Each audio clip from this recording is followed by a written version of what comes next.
Hello student, आज हम लोग देखने जा रहे हैं रासायनिक समीकरण को संतुलित करने के लिए एक नए मेथड से। इससे पहले वाले वीडियो में हमने रासायनिक समीकरण को हीट एंड ट्रायल मेथड के बेसिस पे सॉल्व किया था। तो अब हम लोग इस वीडियो में देखते हैं कैसे सॉल्व करेंगे नए मेथड से रासायनिक समीकरण को संतुलित करने के लिए। तो देखिए, जैसे रासायनिक समीकरण को संतुलित करने के लिए हम लोग इस मेथड में एक अल्फाबेटिकल सिंबल लेते हैं, जैसे ए बी सी डी को लेते हैं। हर एक तत्व को, जो भी इसमें रासायनिक अभिक्रिया में भाग ले रहा है, हर एक तत्व के आगे ए बी सी डी लिख देंगे। और ए बी सी डी लिखने के बाद हम लोग उस ए बी सी डी में से किसी एक को एक मान लेंगे। और उस एक मानने के बाद हर एक तत्व के बायां पक्ष बराबर दायां पक्ष में कितने परमाणु हैं उसको हम लोग बैलेंस कर देंगे। तो इससे हम लोगों का ये आसानी से सॉल्व हो जाएगा। और मेरे हिसाब से ये method heat and trial method से अच्छा है, क्योंकि हीट एंड ट्रायल मेथड में हम लोगों को कैलकुलेशन नहीं करना पड़ता था, उसमें हम लोगों को दिमाग लगा के सोचना पड़ता था कि कहाँ पर कैसे होगा। लेकिन इस मेथड में कैलकुलेशन नहीं करना है। इस मेथड में आप लोगों को केवल 3 बात याद रखना है कि इस रासायनिक अभिक्रिया में जो भी तत्व एवं यौगिक आ रहे हैं उन सबको हम लोग क्या कर देंगे, ए बी सी डी नाम दे देंगे। ए बी सी डी नाम देने के बाद हम लोग क्या करेंगे, किसी एक को एक मान लेंगे। एक मानने के बाद हम लोग क्या करेंगे, हर एक तत्व के बायां पक्ष बराबर दायां पक्ष कर देंगे। और उसके बाद हम लोग सॉल्व कर लेंगे। इसमें केवल कैलकुलेशन है, वो भी कैलकुलेशन बहुत इजी सा छोटा सा कैलकुलेशन होता है। तो इस मेथड को आप लोग ध्यान से देखिएगा और समझने की कोशिश करिएगा। तो इस मेथड में हम लोग जैसे कि एक उदाहरण लेते हैं, जैसे हम लोग एक उदाहरण लेने की कोशिश करेंगे। और पहला उदाहरण मान लीजिए हम लोग लेते हैं Al+O2। इस मेथड को इसमें लिए और हमने इसमें बनाया क्या, अभिक्रिया करके Al2O3। Al2O3 बनाने के बाद हम लोग बताएं सबसे पहले कि हर इस रासायनिक अभिक्रिया में जो भी रिएक्शन भाग ले रहा है, जो भी तत्व भाग ले रहा है, उस तत्व के आगे ए बी सी डी नाम दे देंगे। तो जैसे मान लीजिए इसके आगे हमने क्या नाम दे दिया, ए, इसके आगे हमने क्या दे दिया, बी, इसके आगे हमने क्या नाम दे दिया, सी। अब ए बी सी नाम देने के बाद हम लोग क्या करेंगे, इस ए बी सी में से किसी एक को एक मानेंगे। इस ए बी सी में से किसी एक को एक मानेंगे। अब एक हम लोग सामान्यतः, ये कोई रूल नहीं है, लेकिन सामान्यतः हम लोग उसको मानते हैं जिसमें परमाणुओं की संख्या सबसे ज्यादा होती है। तो देखिए, इसमें एक है परमाणु, इसमें 2 है परमाणु, इसमें क्या है 3 और 2 5 है परमाणु। तो इसमें हम लोग क्या मानेंगे, इसमें सबसे ज्यादा परमाणु है, तो इसलिए इसमें हम लोग सी को क्या मान लेंगे, एक मान लेंगे। तो माना कि सी बराबर 1। अब सी बराबर 1 मान लिए। अब उसके बाद हमने क्या बताया कि हर एक तत्व को उसके बाएं पक्ष बराबर दाएं पक्ष कर देंगे। तो जैसे मान लीजिए कि हमने पहला तत्व लिया एल्यूमिनियम। अब एल्यूमिनियम के बाएं पक्ष बराबर दाएं पक्ष करेंगे। तो अब देखिए, बाएं पक्ष में इधर एल्यूमिनियम में क्या है, यहाँ पर 1 है और ए, तो इसका हम लोग क्या करते हैं, गुणा करते हैं, इसका और इसका गुणा करते हैं। तो ए और इधर देखिए यहाँ पर 2 एल्यूमिनियम और ये सी, इसका हम लोग क्या करेंगे, गुणा करेंगे। हमेशा ये ध्यान रखना, यहाँ पर जो नीचे है और यहाँ पर जो ये आगे है, इसका हम लोग क्या करेंगे, गुणा करेंगे।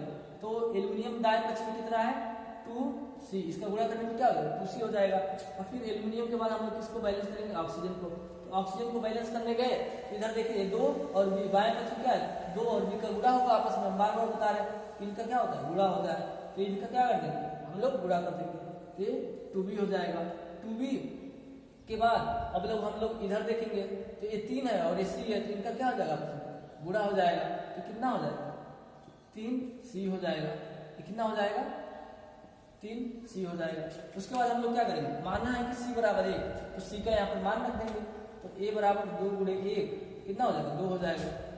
और उसके बाद B बराबर कितना हो जाएगा, 3 गुणे C का मान 1, तो 3 हो गया। तो अब हम लोग क्या हो गया, 2B बराबर 3, तो B बराबर कितना हो जाएगा, 3/2। तो अब हम लोग जितने भी A B C हैं उनका हम लोग क्या करेंगे, एक ऐसे जितनी भी उनकी वैल्यू आई है उसको हम लोग लिख लेंगे। मान आया है, जैसे A बराबर कितना माना है, 2 आया है। B बराबर कितना माना है, 3/2 आया है। और C बराबर हमने माना है 1। तो देखिए, कभी भी ये भिन्न के रूप में नहीं रहेगा, कभी भी ये भिन्न के रूप में नहीं रहेगा। इसको भिन्न के रूप से हटाने के लिए क्या करेंगे, 2 से गुणा करेंगे। अब 2 से इसमें B में गुणा किया था, 2 से जितना भी माने हैं संख्या A B C D, 1 में अगर गुणा करेंगे तो सब में उसी नंबर से समान रूप से गुणा करना पड़ेगा। तो मान लीजिए इसमें 2 से इसमें भी गुणा करेंगे, इसमें भी गुणा करेंगे, 2 2 ना 4 हुआ। और फिर A इससे कट गया तो 3 हुआ, और यहाँ पर ये 2 हुआ। तो अब देखिए, A की जगह पर कितना रखेंगे, 4 रखेंगे। B की जगह पर कितना रखेंगे, 3 रखेंगे। C की जगह पर क्या रखेंगे, 2 रखेंगे। A की जगह पर हमने क्या रखा, 4। बी की जगह पर हमने क्या रखा 3, सी की जगह पर हमने क्या रखा 2। अब हमने देखा कि कितने आसानी से समीकरण में हमारे ये मान आ गए ABC। अब आप चेक कर लीजिए बैलेंस है कि नहीं बैलेंस है, संतुलित है कि नहीं संतुलित है। तो देखिए इधर कितना है 4 एल्यूमिनियम है और इधर भी 2 दूना ये 4 एल्यूमिनियम है। अब इधर कितना है ये 6 है, इधर भी 2 और 3 कितना है 2 3 6 है। तो क्या हुआ इधर एल्यूमिनियम 4 तो इधर भी एल्यूमिनियम 4, इधर एल्यूमिनियम 6 तो इधर भी एल्यूमिनियम 6, मतलब कि अभिकारक और उत्पाद में जो भी तत्व है उनके सारे परमाणु संख्या क्या होगी बराबर होंगे। तो ये हम लोग इस मेथड में बस कैलकुलेशन करने आना चाहिए और 3 बातों का ध्यान रखना है कि हम लोग सबसे पहले जो भी समीकरण दिया हुआ है उसमें हम लोग एक स्टार्ट से जाएंगे, ABCD नाम दे देंगे हर तत्व और यौगिक को उसमें। उसके बाद हम लोग किसी ABC में से किसी एक को 1 मान लेंगे, एक हम लोग सामान्यतः उसको मानेंगे जिसमें परमाणुओं की संख्या सबसे ज्यादा होगी। उसके बाद हम लोग हर एक तत्व के बायां पक्ष में कितने परमाणु है और दाएं पक्ष में कितने परमाणु है उसको हम लोग रख देंगे और उससे सॉल्व कर लेंगे और हमारा इक्वेशन क्या होगा आसानी से बैलेंस हो जाएगा। तो बहुत आसान मेथड है। हीट एंड ट्रायल से हम लोग देखे ना अभी कि कितना आसान है। हीट एंड ट्रायल में क्या टेबल बनाते थे, फिर सोचते थे कि इसमें गुणा कर रहे हैं तो उसमें कितना होगा। तो इसमें गुणा और सोचना नहीं है, इसमें केवल इन बातों को ध्यान में रखना है कि ABC मानेंगे, ABC में से किसी एक मानेंगे, एक मानने के बाद हर एक तत्व के बायां पक्ष को दायां पक्ष के बराबर परमाणुओं की संख्या के कर देंगे और उसके बाद हम लोग कैलकुलेशन करते रहेंगे। कुछ है नहीं इस मेथड में ज्यादा, बस इसको आप लोग ध्यान से समझिए। और फिर एक और हम लोग उदाहरण लेते हैं, उससे आप लोग ध्यान से समझ लेंगे तो ये मेथड आप लोगों के लिए काफी अच्छा मेथड हो जाएगा। जैसे मान लीजिए कि हम लोग लेते हैं Fe2O3 प्लस H2SO4, तो ये हम लोगों को दे देता है Fe2SO4 का होल ट्राइस प्लस H2O, ये दे दिया। तो हम लोग थोड़ा सा इसको लिख देते हैं ABCD माध्यम से H2SO4, ठीक। ये आयरन ऑक्साइड को हम लोग सल्फ्यूरिक अम्ल के साथ जब रिएक्शन कराते हैं तो ये मिला। तो अब हम लोग इसमें क्या मानेंगे, सबसे पहला स्टेप क्या है कि ABCD मानना है। स्टार्टिंग से हम लोग ABCD हर मानेंगे। इसको A मान लिए, इसको B मान लिए, इसको C मान लिए और इसको D मान लिए। ये काम हो गया, ABCD हमने सबको मान लिया। अभी ABCD मानने के बाद हम लोग क्या करेंगे, किसी एक को 1 मानेंगे। तो आप देख लीजिए कि जिसमें सबसे ज्यादा परमाणुओं की संख्या है उसको 1 मान लेंगे। तो इसमें देखिए ऐसे आप लोग गिन लीजिए और आप पाएंगे कि C में यहाँ पर सबसे ज्यादा C जहाँ पर है वहां पर परमाणुओं की संख्या सबसे ज्यादा है। तो हम लोग क्या मानेंगे, माना कि C बराबर 1, माना कि C बराबर 1। अब C बराबर 1 हो गया। अब उसके बाद हर एक तत्व के बाएं पक्ष बराबर दाएं पक्ष के परमाणुओं की संख्या कर देंगे। तो जैसे कि मान लीजिए पहला हम लोग तत्व लेते हैं आयरन, तो आयरन के हम लोग बाएं पक्ष में देखेंगे कि 2 और A, तो A है 2 और A इसका गुणा होगा, A इसका और इसका गुणा होता है कितना हो जाएगा 2 × A, 2A हो जाएगा। और फिर उसके बाद हम लोग क्या करेंगे, अब इधर देखिए इधर क्या है 2 और A C कितना हो जाएगा 2C हो जाएगा, ठीक है। A बराबर C हो जाएगा। उसके बाद अब हम लोग देखेंगे तो C का यहाँ पे मान रख देंगे तो A बराबर 1 हो गया, ठीक। अब उसके बाद हम लोग क्या करेंगे, देखिए एक चीज बहुत ध्यान रखना है, इसमें कैलकुलेशन को आसान बनाना है, कैलकुलेशन को बहुत लेंदी नहीं बनाना है। कैलकुलेशन को आसान बनाने के लिए हम लोग क्या करेंगे, देखिए यहाँ पर भी ऑक्सीजन है, यहाँ पर भी ऑक्सीजन है, यहाँ पर भी ऑक्सीजन है, यहाँ पर भी ऑक्सीजन है। अगर हमने ऑक्सीजन को ले लिया, ऑक्सीजन को ले लिया तो हमको क्या करना पड़ेगा, A को भी लिखना पड़ेगा ऑक्सीजन के साथ, B को भी लिखना पड़ेगा ऑक्सीजन के साथ, C को भी लिखना पड़ेगा ऑक्सीजन के साथ और D को भी लिखना पड़ेगा ऑक्सीजन के साथ।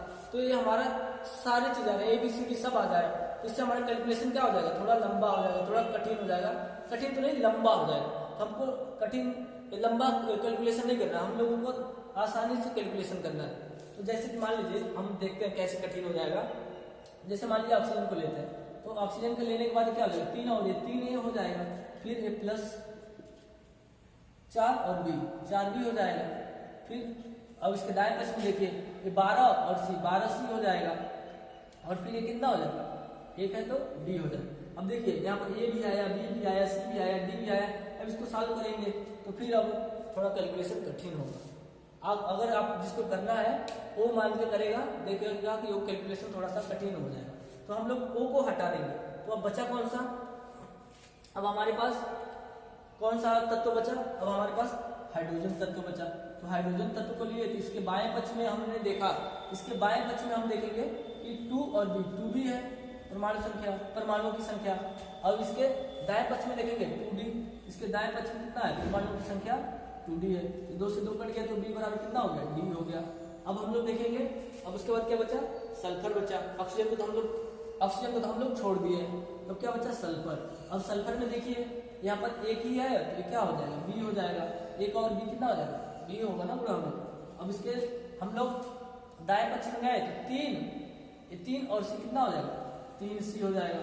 तो अब बस अब यहाँ पर डी के जगह बी में क्या है बी बराबर 3c है और हमने c बराबर कितना माना है 1 माना है, तो हम c की जगह पर अगर 1 रख दें तो कितना हो जाएगा b बराबर 3, तो यहाँ पे b बराबर d है तो d बराबर कितना हो जाएगा 3 हो जाएगा। तो हमारे सारे मान आ गए। देखिए आप लोग यहाँ पर एक बना के देख लीजिए, a बराबर 1, b बराबर 3, c बराबर 1, d बराबर 3। तो अगर मान लीजिए आप लोग इसको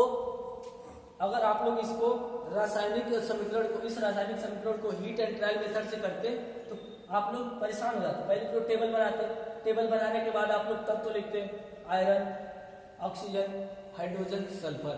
अब लिखते कि आयरन इधर 2 है, फिर इधर आयरन कितना है 3 और 4 7 है, फिर उसके बाद इधर भी लिखते, फिर मतलब जो ज़्यादा टाइम लगता है और कहीं गलत होने के ज़्यादा चांस है, उसमें गलत होने के चांस भी ज़्यादा है और दिमाग भी ज़्यादा लगेगा, टाइम भी ज़्यादा लगेगा और थोड़ा सा भी इधर उधर आपने सोच लिया तो गलत हो जाएगा।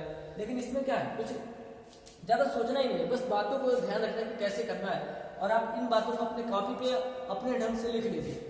ऐसा नहीं कि मैं जैसे बोल, अपने ढंग से जैसे अपनी भाषा में जैसे आपको समझ में आ जाए उसको लिख लीजिए। जैसे कि ABC मानना है, ABC मानने के बाद ABC में से किसी एक को 1 मानना है, 1 मानने के बाद हम लोग कि बाएं पक्ष के परमाणुओं की संख्या तत्व के और दाएं पक्ष में परमाणुओं की संख्या तत्व उस तत्व के जिसको माने हैं उसको हम लोग क्या कर देंगे बराबर कर देंगे और हम लोग फिर देखिए सॉल्व कर लेना इतना आसानी से। तो आप लोग इसको बहुत आसानी से सॉल्व कर सकते हैं और बहुत आसानी से इसको कर सकते हैं। इसके लिए हम लोग एक और एग्जाम्पल कर सकते हैं जिससे कि आपको एकदम अच्छे से क्लियर हो जाए और आप उन बातों को ध्यान दीजिए।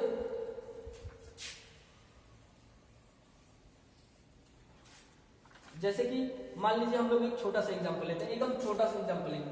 जैसे कि मान लीजिए Fe है प्लस H2O है, Fe है प्लस H2O है और वो आपको दे देता है Fe3O प्लस H2 गैस। ए आपको क्या दे देता है H2 गैस। अब आपको बैलेंस करना है तो आप सबसे पहले क्या मान लीजिए ए, इसको मान लीजिए बी, इसको मान लीजिए सी और इसको मान लीजिए डी। ठीक, इसको मान लीजिए डी।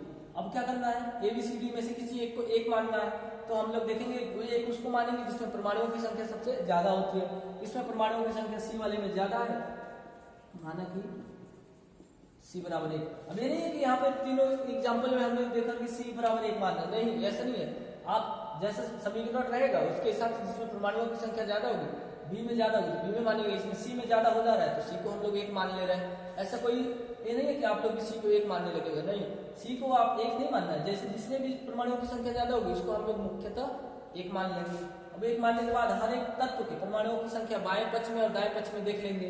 तो मान लीजिए दाएं इसके आयरन के देख लेंगे, आयरन के दाएं पक्ष में कितना है 1 और 1 कितना हो जाएगा A हो जाएगा। इसमें कितना है 3 और C कितना हो जाएगा 3C हो जाएगा, आयरन का हो गया। फिर अब मान लीजिए हाइड्रोजन के देख लेंगे, हाइड्रोजन कितना है बाएं में 2B है और इसमें कितना है 2D है, तो कितना हो जाएगा 2 से 2 कट गया तो B बराबर D हो जाएगा। ठीक, उसके बाद क्या है हाइड्रोजन हो गया।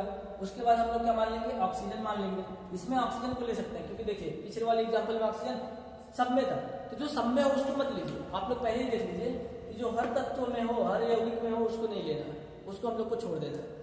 ठीक, इसमें ऑक्सीजन केवल एक जगह पे है, इसमें ऑक्सीजन केवल एक जगह है। अगर ऑक्सीजन हर जगह पे रहता है तो उसको हम लोग सॉल्व करने में अपने कैलकुलेशन में नहीं लेते। ठीक, तो देखिए यहाँ पर कितना हो जाएगा ऑक्सीजन B हो जाएगा क्योंकि यहाँ पर 1 और 1 B, 1 इंटू B हो जाएगा और इधर कितना हो जाएगा 4 इंटू C 4C हो जाएगा। अब देखिए अब उसके बाद क्या बचा, हाँ अब तो हमारे सारे हो गए, तीनों तत्व आ गए हमारे। अब देखिए यहाँ पर सबका मान रख दीजिए, C में A में C का हमने मान रखा और 1 3 हो गया। और उसके बाद हमने बी में रखा मान इसका, तो बी बराबर कितना हो जाएगा 4 × 8, बी बराबर 4 × 8 मतलब 4 हो जाएगा।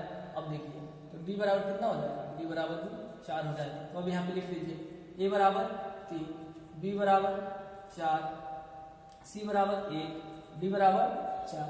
अब आपका इनका ABCD का मान यहाँ पर रख देना है। अब इसको मिटाइए और यहाँ पर अब क्या कर देंगे ABCD का मान रख दीजिए। ABCD का मान रखना आसानी से रख देंगे। तो जैसे मान लीजिए ए का मान कितना था, यहाँ 3 था, बी का मान कितना है 4 है, सी का मान क्या है 1 है, डी का मान 4 है। हो गया, बैलेंस हो गया। तो इसको आप लोग बार बार प्रैक्टिस करिए, इन तीनों उदाहरण के साथ आप लोग देखिए। और भी जितने भी आप लोग को किताब में दिया हुआ है रासायनिक समीकरण को संतुलित करने के लिए, मेरे हिसाब से आप इस मेथड से करेंगे तो बहुत अच्छे से सॉल्व कर लेंगे। और लेकिन दोनों मेथड से प्रैक्टिस कर लेंगे तो अच्छा रहेगा, हिट एंड ट्रायल मेथड से और इससे भी। तो अभी तक हमने 4 वीडियो देखा रासायनिक समीकरण एवं अभिक्रिया चैप्टर का। और इस चैप्टर में अभी तक हमने पूरा अच्छे से पढ़ा कि रासायनिक समीकरण होता क्या है, रासायनिक समीकरण और रासायनिक अभिक्रियाएं क्या होती हैं, रासायनिक अभिक्रियाओं की विशेषताएं क्या होती हैं, रासायनिक समीकरण को संतुलित कैसे करते हैं। रासायनिक समीकरण को हमने 2 विधि से संतुलित किया, पहला एक हिट एंड ट्रायल मेथड से, दूसरा हमने ABCD मान के। तो इसको आप लोग बहुत अच्छे से सॉल्व करिए। और देखिए अभी तक जो भी इस वीडियो में दिक्कत हो रहा हो इस चैप्टर में, तो आप लोग कमेंट बॉक्स में नीचे कमेंट करिए। और हम लोग नेक्स्ट वीडियो में रासायनिक अभिक्रियाओं के प्रकार के बारे में पढ़ेंगे।